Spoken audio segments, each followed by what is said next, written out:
ज्या वेळेला शेखर निकम शिंदे गटात गेले त्यावेळेला मला वाटलं की ही जागा आपण घेऊ शकतो आणि अचानकपणे इथंच आपण एक 100-200 लोकांची बैठक लावली, ती मोठा मेळावा झाला का नाही?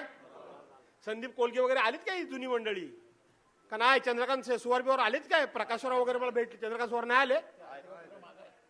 आणि इथं सगळी जुनी जाणती माणसं इथं बाहेर पडली एकदम झापकन आणि आपण ही सीट लढवायची. मी फक्त एक वातावरण निर्मिती केली. मला माहित आहे की सीटा अशा सोप्या नसतात. त्याच्यानंतर मी पवार साहेबांना भेटलो. असं नाहीये हे.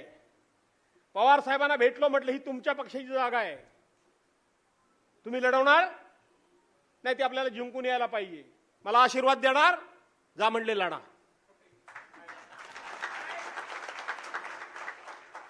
योगायोगाने त्यांच्या पक्षाचे जयंत पाटील आले अध्यक्ष.